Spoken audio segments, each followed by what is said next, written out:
العاصمي. اهلا وسهلا فيك خالد. اهلا بيك. خالد له 3 سنوات منفصل عن زوجته، السبب انه كانوا متزوجين وصار عندهم 4 ابناء، يعني ولد و3 بنات، صبي و3 بنات. الصبي شو اسمه خالد؟ اسمه حمزه. حمزه، ابو حمزه. بعد 20 سنه زواج بتكتشف مدامته انه خالد متزوج من وحده صديقتها، وإلهم 3 سنوات متزوجين وكان هو مخبى الموضوع عنها. طبعا زعلت وتركت البيت، وهلا في انفصال له 3 سنوات. 3 سنوات. 3 سنوات. بعدك متزوج الثاني؟ لا، طلقت. طلقت الثاني؟ طلقت الثاني. طلقتها. وهي صديقة زوجتك كانت؟ صديقتها المقربة. مقربة. وبالسر عن زوجتك عملتوا كل هالشيء؟ هلا كله كان بالسر. كله بالسر. كله بالسر. كيف لا قدرت مرقت هالقصة؟ مش عبقري انت. ممكن هو الحظ. حظ؟ زبط معي. زبطت معك؟ حاولت لكن ما زبطت بعدين. هيدي خيانة مزدوجة، خيانة منك انت زوجتك وخيانة من صديقتها لإلها. ومعها حق تزعل الست خديجة.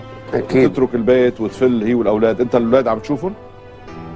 هلا أنا صار لي 2 ما بشوف الأولاد. ما شفت الأولاد أبدا؟ لا. وسألت عنهم كيف عايشين؟ كنت خابرهم حاكيهم بس عم تهتم فيهم؟ هلا يعني انا بعيد عنهم. بتعرف عائله واسره والست لوحدها عم تعطيهم فلوس؟ طبعا بعطيهم. تبعت له؟ ايه. بس هي ما كانت تكلمني، يعني انا ما بتكلمك؟ بحكي معها. بحكي مع الاولاد بس. بتحكي مع الاولاد؟ بحكي مع الاولاد، بطمن عليهم. بشوف شو امورهم. لان نعم. قديش عمره حمزه؟ حمزه عمره 10 سنوات. والبنات اكبر يعني؟ البنات اكبر. قديش الكبيره؟ عندي 11 و15 و18. 18 الكبيره. شو اسمها؟ اسمها رباب. والثانية اسمها ليلاس. وعندي نور الصغيرة. ما شاء الله عليهم. ما شاء الله. رباب شو عم تعمل؟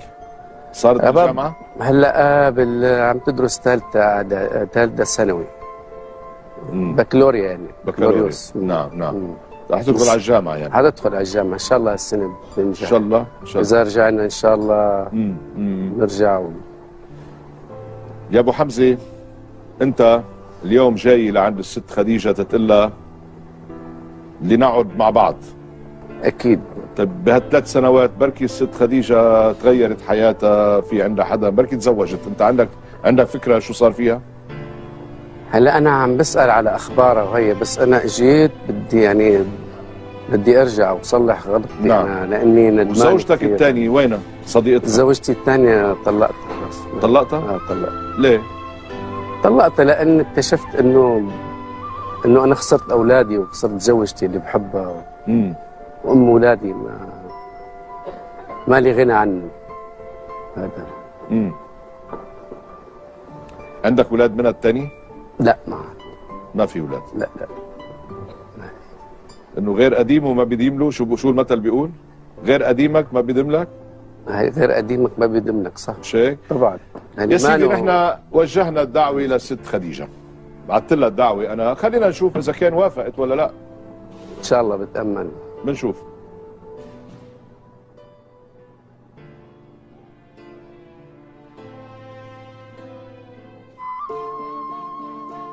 اهلا استاذ جورج، مشوار النهارده هيكون في اكتوبر عشان نسلم دعوه الحضور للاستاذه خديجه العمري.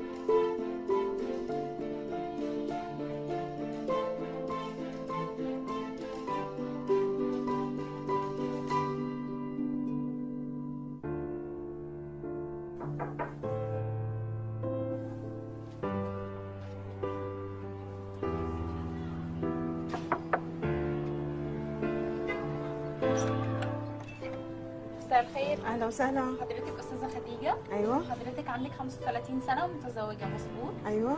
طيب انا اسماء سعيد من برنامج استاذ جورج كرداحي، بيوصل لحضرتك دعوه لحضور البرنامج معانا. طيب انت كيف عرفتي بيتي ومين دلك علي؟ حضرتك بياناتك كلها عندنا عند فريق الادب، هو هيكلمك وهيقول لك على ميعاد التصوير ومكان التصوير. والبرنامج شو البرنامج يعني؟ هو احنا بنختار فيه بعض الشخصيات عشان يكونوا موجودين معانا في البرنامج، وحضرتك من ضمن الشخصيات دي. ايوه، مع جورج قرداحي؟ ايوه مظبوط. طيب ماشي.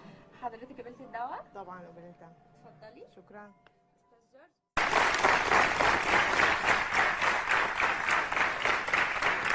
اهلا وسهلا، اهلا بست خديجه، اهلا حمزه، اهلا.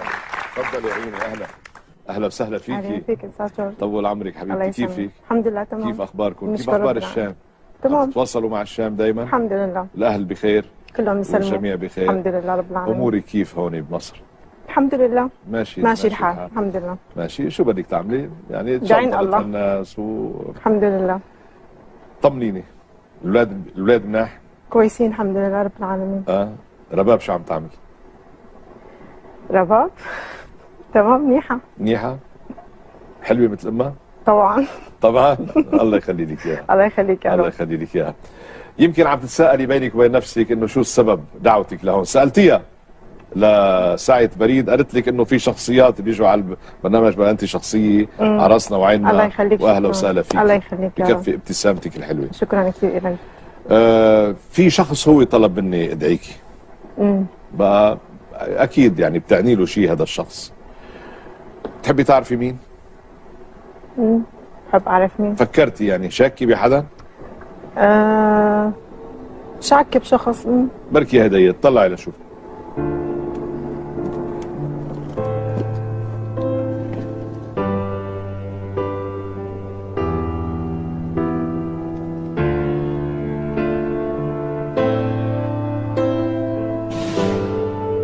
اعذريني، يعني بعرف انه يمكن بتفضلك انت ما تشوفي، بتفضلي ما تتواجدي هون اكيد، وراحت الابتسامة عن وجهك فجأة، فان شاء الله ترجع. بتعرفي ليش اجى لهون؟ ما بدي اعرف.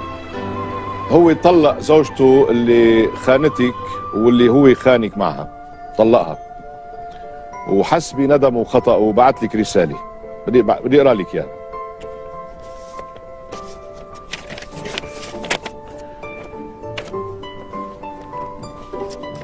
بيقول لك: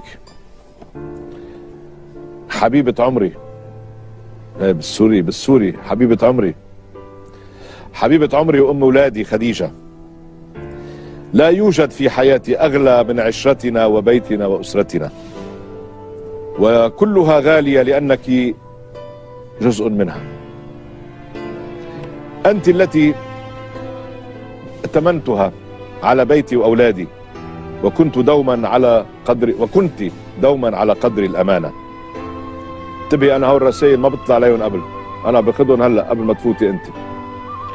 أما أنا فلم أراعي العشرة وخنتك وجرحت مشاعرك، وأعترف لك أمام الناس أن ما فعلته لم يكن له مبرر، وأنك لم تستحقي مني ذلك.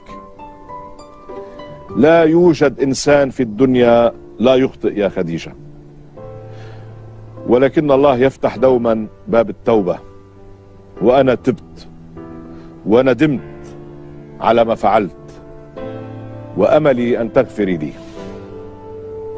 كل ما جرى كان نزوة أفقت منها، وأتيت إلى هنا لأعتذر لك أمام الناس، ولأشهدهم أنني نادم على خطئي في حقك وحق الأولاد، وعازم على ألا أعود إليه، وعلى أن أعوضك على كل المرارة التي شعرت بها بسببي.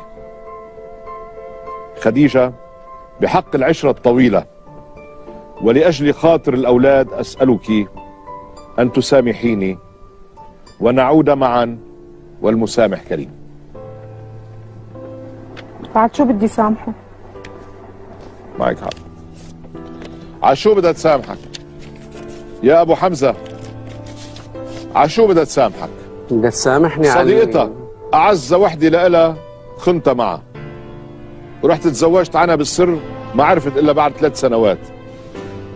عشو بدها تسامحك؟ بدها تسامحني، وأنا غلطت وما في حدا ما بيغلط.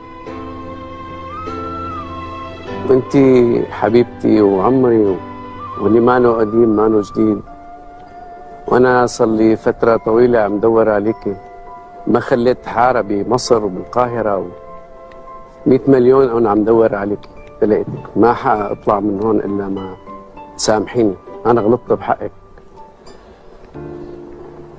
ما بعرف يعني شو سهل واحد بعد ما يعمل كل شيء بيجي لعند الثاني بيقول له سامحني وانا ندمت.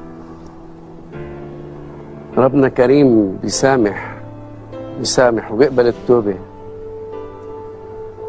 وانت بتامل منك. انا بكون مكانها لست خديجه فكر نفس الشيء، انه بعد شو 3 سنين. احكي خديجه قولي له 3 سنين اخذت الاولاد وطلعت فيهم وانت ما بتسال عليهم، على شو بدي سامحك؟ بس عم بيحكي مع الاولاد، قال عم يسال عنهم. بيسال عليهم بس يعني هو بعيد، هو من بعيد عم يسال عليهم بس ان الاولاد بدهم ابوهم. بس انا سالته السؤال قلت له انت عم تهتم فيهم، عم تساعدهم ماديا كذا؟ بيبعث لهم هو فلوس، بس هو الاب وقت في فلوس عم بيساعد، وقت بيكون قريب غير يعني حمزه يعني عم بيساعد. انا اجيت كمان هي نقطه مهمه، بيساعد لانه في مرق معنا قصص بيساعد. اباء ما بيسالوا عن اولادهم. لا هو بيساعد. بيساعد. طب انت اللي جرحك اكثر شيء انه صديقتك جرحني، انه صديقتي وتزوج عليكي بالسر وانا ما بعرفتي. انا ما بعرف. يعني لو تزوج وحده غير صديقتك معلش؟ ليش حتى يتزوج يعني؟ مشان شو؟ لا بس عم بقول يعني انه لو كانت وحده غير صديقتك ممكن ممكن كنت سمحتي. ممكن. بس هيدي الصديقه اللي كانت معك بنفس البيت وقريبه كثير مني واسراري معها واسرارها معي، فهذا اللي زعجني اكثر. خيانه مزدوجه. كيف تحملتي هالشيء؟ صعب كان. تحملت، انهارت اعصابي ومرضت، ففكرت انه اولادي لازمهم حدا يرعاهم، فقويت مشان اولادي. برافو عليكي، برافو عليكي يا خالد. لا خديجه شو انا بالحقيقه عملتك ما بتنعمل. صح، انا ماني متفاجئ يعني بكلامك، بس انا غلطت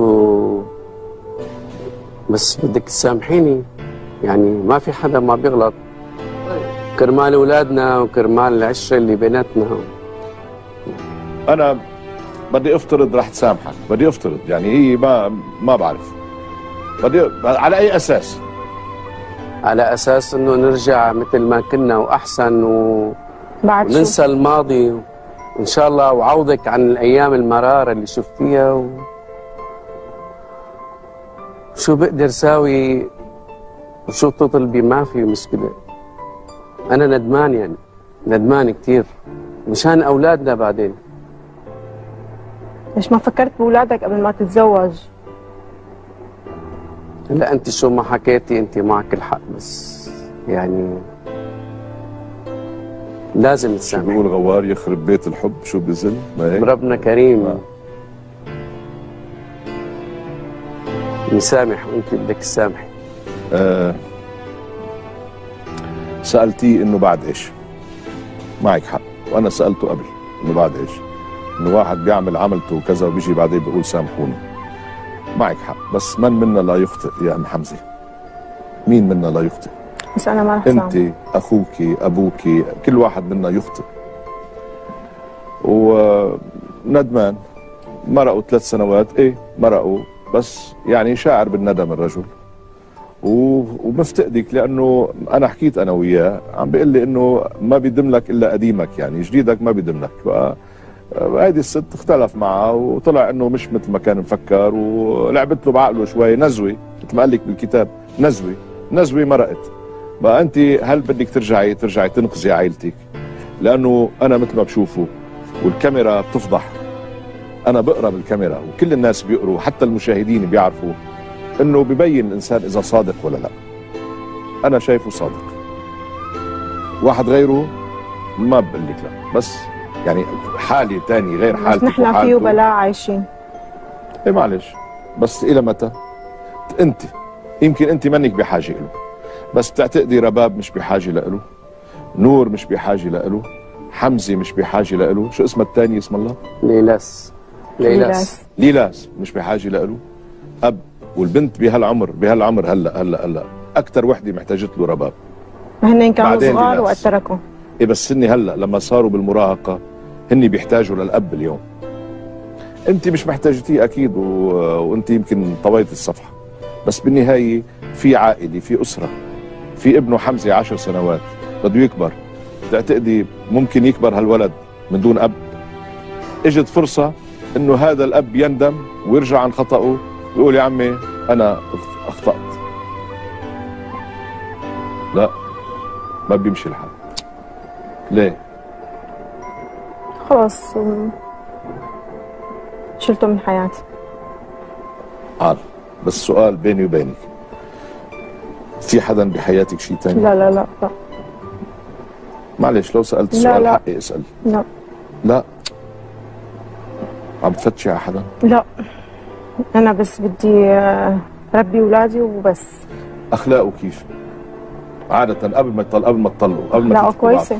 أخلاقه كويسة؟ كويسة يعني. عنده شيء أنا هذا يشكي اللي فاجأني فيه إنه بس إنه انه بيشكي من شيء، لا، يعني لا، ما- باطباعه بعاداته بيشكي من شيء كرجل بالبيت يعني. لا لا بس انت شلتيه من حياتك لانه خلص، جرحك. لأنه جرحك بقصة جرحني هذه بقصة الست اللي- صديقتي.